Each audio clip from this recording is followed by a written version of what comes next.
It is overtime here again at Old Favorite Friday, discussing incredible classic beers and giving them the love and the attention that they so rightfully deserve. And this week, the beer we have is Gulden Draak. And this is one of those beers that gets recommended to me on social media or people that I see. And I go, oh no, we've absolutely done that beer. It's, we're a Belgian inspired brewery. It's been around forever. It's the kind of beer that this series is made for. So we've done it. No, we have not. I checked my notes. I double checked my computer files, look on my videos, and no, this beer has never been discussed here. So we're going to rectify that here right now.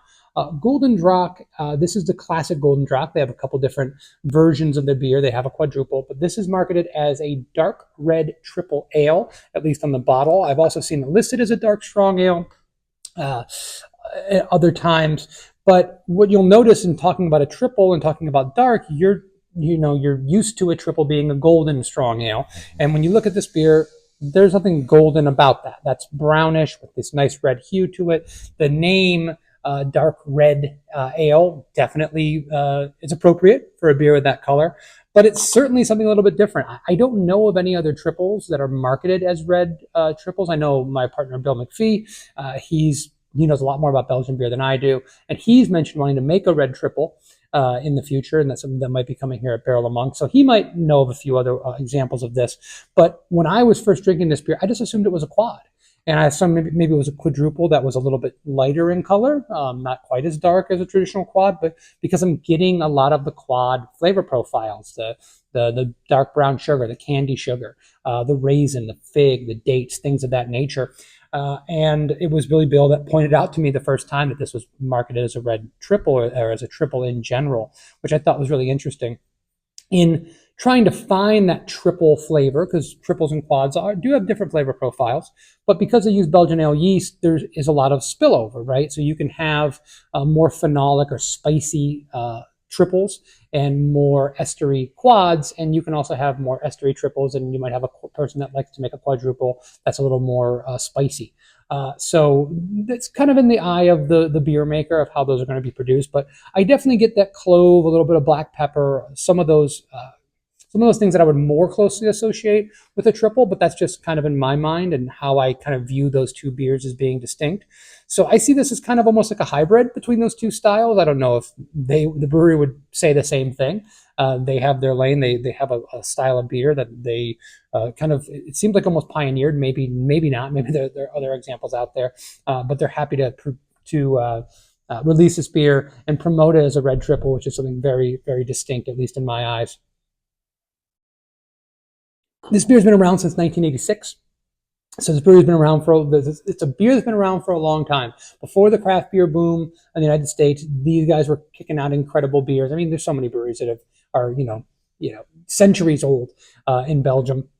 But this is a brewery that's been around for a long time, a beer that's been around for a long time, and highly accessible. I mean, this was a lot of people's first introduction to a Belgian dark, stronger ale. I mean, it was certainly, I had so many beers a long time ago, whether it was Nostradamus or Saxo. It's hard for me to remember what was my first introduction to Belgian beer. I've probably made a couple statements here on Old Favorite Friday, like, oh, this was my first Belgian beer, and then said another one was, because it's kind of hard to get that timeline together. But there's no doubt that many, many people were turned on to Belgian beer and craft beer for the first time by a beer like this is so distinct, so unique, and also so different than what we think of as beer, at least for the American typical beer consumer. So it's absolutely fantastic. It has all those Belgian characteristics that you're looking for. It has a little hint of sweetness in the back end, which I think is appropriate for a darker, strong ale, for a Belgian beer. But it has all those extra things to balance it out. You're getting hints of baker's chocolate. You're getting all those flavors I talked about before with the fig and the raisin. But it's balanced out by that nice spice box component, the little bit of herbaceous component that makes sure it doesn't kind of broach into the category of like a typical American Belgian, which tends to be like overly sweet, under attenuated, and one dimensional. This is anything but that. You go back through, I was happy when I put this in the fridge today. It was only in there for about 40 minutes. Before I was able to come here and do this recording, which is perfect because the beer is not freezing cold. And when the beer is not freezing cold, you get more flavor. Every sip kind of unlocks something new and unique. And it's just a beautiful beer. It's fantastic. as far as I am concerned, in the world of red triples, it's unique. I haven't had another one that I can think of, or at least that I can identify. And it's a fantastic beer that hopefully you can still get your hands on readily, wherever you are watching this video, because it is a beer that is widely accessible. Talking about foods to pair with this, I I had over the weekend last weekend a goat curry, which I think would go really well with this. I like sweeter beers like this with kind of that brown sugar, that molasses flavor. I like to do that with more gamey meats, and I also think it works really well with some of the heartier and robust, spicy kind of curry sauces.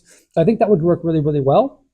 I also think you can just go with a classic and do like a blue cheese fillet with like a demi-glace sauce, something like that, because that earthiness and that funkiness of the cheese would really be a juxtaposition of a lot of the flavor profiles of the beer, while the beer also being at 10.5% and being just soulful flavored would stand up to blue cheese and would be dominated by it, and add and kind of accentuate the fruity nuances of the cheese itself, which are there as well. So these are two great options you could do. But this is another beer. I mean, so many Belgian beers, so many German beers, old world beers. They're very food friendly, and they were kind of designed with food in mind. And it just goes to show you that it's not that you can't go wrong with a good beer and food pairing with a beer like this, but if you pick something appropriately bold and put it up against this, it's probably going to work out pretty well for you. Guys, thank you very much for joining me. Thank you for continuing to suggest beers like this, even if I think we've done it before. Sometimes I'm proven wrong, as this video demonstrates. And please poke around our YouTube channel. Give us a like and subscribe if you enjoy this kind of content, where we talk about incredible classic beers, beers that we love, beers that keep us interested in loving craft beer as this entire industry continues to change and evolve. We go back to the classics that still kick out incredible beers day after day. And we'll see you next time. Cheers.